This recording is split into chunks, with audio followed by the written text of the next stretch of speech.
롤. 자, 우리 이번 시간에는 루프 초크에 대해서 설명을 해드릴 건데, 전에 영상을 보신 분들은 이제 제가 목을 매다는 원리를 이용해서 백 초크, 마운트 크로스 초크, 그다음에 클로즈 가드에서 크로스 초크를 설명하는 거를 보셨을 거고, 그걸 이해를 하시면은 이거는 좀 더 쉽게 이해할 수 있을 거예요. 루프 초크는 종류도 굉장히 많고 들어가는 지점도 굉장히 많기 때문에 지금 이제 루프 초크를 어떻게 셋업해서 들어가는지에 대해서 설명하는 시간을 갖기보다는 루프 초크를 크게 세 가지로 구분을 지어서 루프 초크가 들어가는 종점 방향을 1번, 2번, 3번으로 나눠서 이제 보여드릴 거고, 그냥 대표적인 엔트리랑 그 종점 방향에 따른 특성에 대해서만 이제 좀 설명을 해드릴 거예요. 그래서 구체적으로 들어가는 방법이라던가 디테일 같은 거는 다른 영상을 통해서 설명을 해드릴 거고, 오늘은 원리 그리고 큰 분류만 보여드릴 건데, 이제 상대방의 목을 조를 때 제가 상대방의 옷을 잡은 손부터 제 팔이 하나의 긴 끈이 돼서 상대방을 올가미처럼 메어서 양쪽 경동맥에 다 압박을 가하면은 우리가 원하는 초크의 결과물을 만들 수가 있어요. 그래서 제가 루프 초크를 만들면 이쪽에서 상대방 옷을 잡았으면 제가 오른쪽에서 시작해서 왼쪽에서 끝나면 상대방을 감을 수가 없는 거죠. 상대방을 한 바퀴 감기 위해서는 오른쪽에서 시작했으면 오른쪽에서 끝나야 돼요. 그래서 이렇게 한 바퀴 감고 나면 이제 상대방한테 어떻게 하든 간에 초크가 들어가는 상황이 나오는 거예요.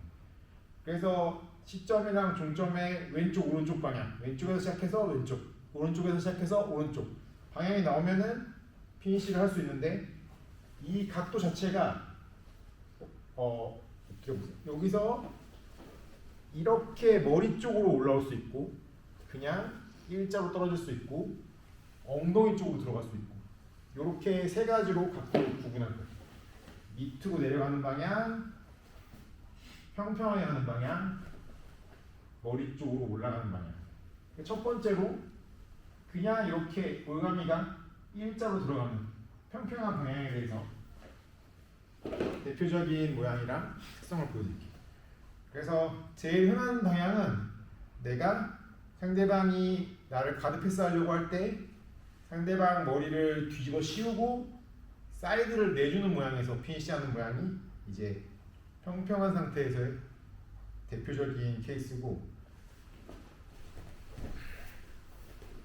크로스 그립을 잡고 상대방을 숙여서 머리가 빠지지 못하게 잡아놓은 상태에서 제 시작점이 지금 왼쪽이에요.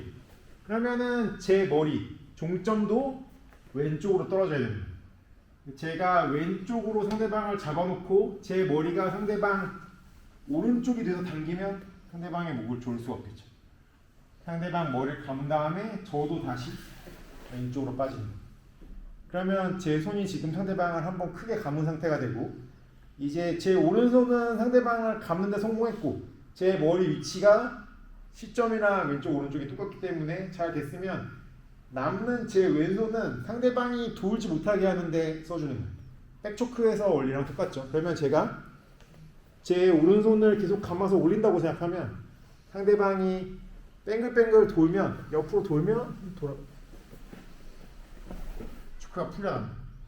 그러니까 저는 남아있는 왼손으로 상대방이 구르지 못하게, 그래서 오른손은 상대방을 감아서 힘을 전달하고 반대쪽 손은 상대방이 구르지 못하게 잡아놓는. 그러면 제 손목이 상대방 목을 파고들면서 머리가 빠지지 못하고 제가 감아서 올리면 목으로 압력이 다 들어가는. 길로틴하고 비슷하다고 생각할 수도 있는데, 길로틴 초크랑 루프 초크의 결정적인 차이는 옷이 연결되어 있느냐 안 되어 있느냐이기 때문에, 제가 길로틴을 건 상태에서는 팔을 안으로 구부리는 힘이 메인 힘이 돼서 힘이 바깥에서 안쪽으로 들어간다고 생각하면 되고, 루프 초크는 이 옷에서 연결된 부분이 가벼워 들어가기 때문에 반대로 여기서 이쪽으로 들어가는 거예요. 그래서 사이드에서 길로틴을 잡았을 때는 피니시하기가 굉장히 어렵죠. 왜냐하면 제가 가진 힘이 여기서 이쪽 방향으로 들어가고 있기 때문에 이 각도가 나오면은 더 이상 힘들어요. 하지만 루프 초크는 여기서 이쪽 방향으로 힘이 들어가고 있기 때문에 제가 사이드 포지션에 있다고 해도 지금 계속 초크가 들어가는 거예요. 그래서 옆 각도는 제가 그냥 그대로 사이드를 내준다는 생각으로 제가 상대방 왼쪽에서 그립을 잡았으면 제 머리도 왼쪽으로 가게 들어 놓으면서 뒤통수만 빠져나가지 않게 만들어주면 되는 거예요. 근데 이제 세 가지 각도를 말씀드렸는데 이렇게 일자로 빠지는 그립이 아니라 제가 더 안쪽으로 들어가는 그립. 그러니까 제가 이 각을 잡아서 머리가 같은 라인에서 이렇게 넘어가는 게 아니라 이 안으로 들어가는 그립이 있을 수 있어요.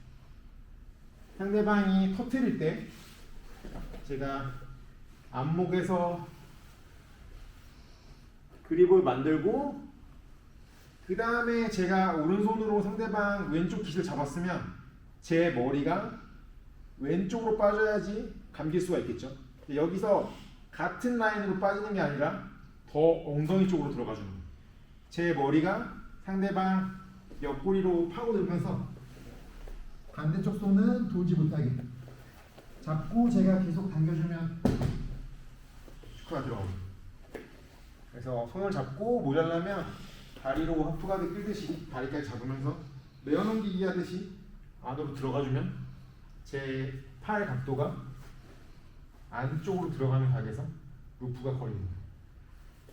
그래서 제가 첫 번째로 설명해드린 이쪽 각도에서 이 안쪽 각도로 연결되는 걸 하나 보여드릴 건데, 크로스 그립을 잡고 사이드로 눕는 식으로 평평한 첫 번째 그립을 만들었는데, 첫 번째 각도를 만들었는데 제 오른손이 약간 느슨하게 잡혀가지고 제가 그냥 들어 누운 각도에서는 상대방한테 다 들어가지 않을 때, 혹은 상대방이 좀 질기게 탭을 안 칠 때, 그래서 제가 잡아서 여기까지 왔는데 아직까지 제가 당긴 걸로 상대방한테 다 전달이 안 되면 제 머리가 상대방 반대쪽 옆구리까지 누워서 들어가면서 제 팔 각도가 이제 평평한 각도에서 더 엉덩이 쪽을 보는 각도, 세워서 좀 도망가 이렇게 넘어가시는 거예요. 그러면 뒤집어지면 제가 이렇게 올라오는 그 알렉산더 비에라의 유명한 루프 초크 같은 메어넘기기 각도의 루프 초크가 이제 엉덩이 쪽으로 들어가는 루프 초크가 되는 거예요. 그래서 세 가지 각도를 보여드리고 있는데, 평평한 각도, 엉덩이 쪽으로 들어가는 각도, 이번에는 마지막으로 머리 쪽으로 나오는 각도. 이제 평평한 각도나 엉덩이 쪽으로 들어가는 각도의 특징은 내가 루프 초크를 뺀 나머지 포지션은 굉장히 희생하는 모양으로 들어가는 거예요. 만약에 내가 여기서 루프 초크를 잃어버리면 사이드를 뺏기거나 상대방한테 깔리거나 들어 눕는 모양으로, 그래서 루프를 잘못 잡았을 때 들어가면 굉장히 위험한 포지션이고, 잘 잡은 줄 알았는데 뭐 놓치거나 했을 때도 리스크가 굉장히 큰 포지션입니다. 대신에 되게 근접거리에서 상대방이 좋은 포지션을 잡은 줄 알았지만 루프 때문에 기절할 수도 있는 그런 좀 리스크가 크지만 또 근거리에서 쓸 수 있는 그런 무기라고 생각을 하고, 머리 쪽으로 빠지는 거는 루프 초크 중에서 좀 더 리스크가 적은 편이라서, 여러분이 알고 있는 월드 챔피언급 선수가 루프 초크를 썼을 때 이런 식의 약간 자살 포지션의 루프 초크를 쓰는 거는 아마 거의 못 봤을 거예요. 이제 좀 월클 선수라던가 아니면은 안정적인 오픈가드 게임을 하는 선수들은 다 머리 쪽으로 빠지는 거리를 벌리는 루프 초크를 사용해서 실패하더라도 리스크가 안쪽으로 들어가는 두 가지 각도에 비해서 훨씬 적은 공격을 많이 해요. 그래서 제가 잡고 이리로 가거나 이리로 가거나 뒤로 갔을 때 루프가 없어진다고 생각하면 굉장히 안 좋은 포지션이지만, 잡고 이쪽으로 빠졌을 때 루프가 없어도 거리가 있기 때문에 괜찮죠.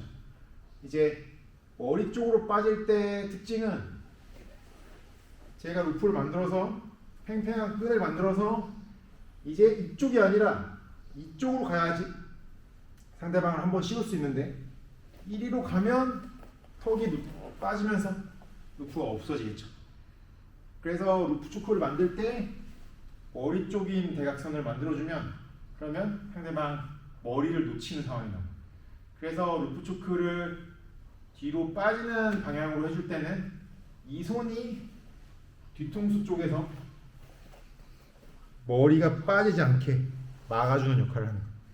이 손이 없이 제가 이쪽 팔을 쭉 펼쳐서 끈을 만들어서 제가 이쪽으로 가면 당연히 머리가 빠지겠죠.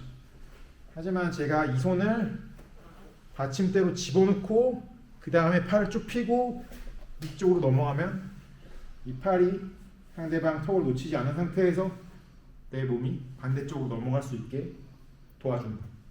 그래서 이 손을 뒤로 빠지는 루프 초크를 할 때는 제가 만들어 놓은 이 끈이 상대방 머리를 놓치지 않는 역할을 해주는 거예요. 뒤통수로 들어가서 손등이 받침대가 되게. 그러면 이제 이 손 역할은 이 머리를 이렇게 놓치지 않게 만들어주는 거고, 이 손 역할은 상대방을 올가미로 만들어서 목을 조이는 거예요. 원래는 이 손을 이렇게 집어넣지 않는 이 각도나 이 안쪽 각도로 들어갔을 때는 이쪽 손이 상대방이 돌지 못하게 하는 역할을 했어요. 근데 지금 이 손은 상대방이 돌지 못하게 하는 역할이 아니라 제 팔이 빠지지 않게 하는 역할을 하기 때문에 이것만 가지고는 상대방이 아직 돌 수 있는 거예요. 제가 잡아서 뒤로 빠지면 거는 방향에 맞춰서 상대방이 구르면 초크가 다시 없어지는 상황이 나와요. 그래서 제가 뒤로 빠지면서 초크를 걸 때는 당기는 쪽으로 상대방이 돌지 못하게 제 다리가 상대방 한쪽 어깨를 잡아줍니다. 제가 오른손으로 초크를 걸 때 상대방은 이 초크를 상쇄하기 위해서 왼쪽으로 돌 거기 때문에 상대방의 왼쪽 어깨 위에 내 다리가 올라가서 이 어깨를 누른다고 생각하면 돼요. 그래서 제가 루프를 만들어서 뒤통수를 빠지지 않게 씌워놓고 그 다음에 제가 누우면서 다리가 어깨 위로 올라가는, 팔이 길면 제가 받침대를 씌운 손 위로 다리가 넘어간다는 느낌을 만들어도 되고, 이쪽을 막아주는 게 포인트가 됩니다. 제가 오른손으로 루프 초크를 할 때 다리 모양은 사실 왼손으로 길로틴을 할 때 다리 모양이랑 똑같아요. 왼손으로 길로틴을 할 때 제 다리 모양이랑 올라가는 게 똑같다고 생각하시면 돼요. 근데 길로틴은 굴러 나가지 못하게 등을 막는 거지만, 지금 루프 초크는 등을 막는 게 아니라 돌지 못하게 어깨를 막는다고 생각하시면 돼요. 그래서 오픈가드 게임에서 컬러 앤 슬리브나 이실드 같은 크로스 컬러를 잡은 오픈가드에서 상대방이 머리를 숙이면서 들어올 때 제가 루프를 씌우고 뒤로 빠지는 손이 없어지지 못하게 받침대를 넣고 상대방이 돌기 힘들게 다리를 넘겨주는. 그 다음에 제가 팽팽한 끈을 만들어서 시점이랑 같은 왼쪽을 잡았으면 내 머리도 왼쪽으로 가게 만들면 상대방이 감기면서 초크가 들어가는.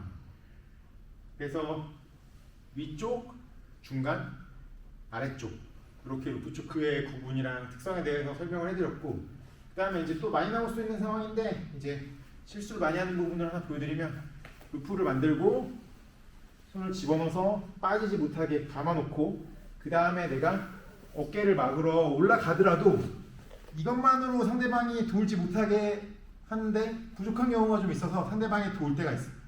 상대방이 돌 때 제가 고개를 숙이면 지금 몸이 너무 찝혀가지고 제가 같이 따라서 돌 수가 없어요. 제가 펴고 나오고 있는 상황에서 상대방이 암벽을 피하려고 돌면 저도 같이 가슴을 펴고 따라서 올라오면 돼요. 그러면 마운트로 올라와서 초크를 마무리하거나 아니면 그냥 마운트까지 올라올 수 있습니다. 저는 팔에 매달려서 상대방한테 힘을 주는 거지 웅크려서 손으로 상대방한테 압력을 주는 게 아니라는 것만 기억하면 이 포지션을 따라갈 때 별로 힘들지 않아요.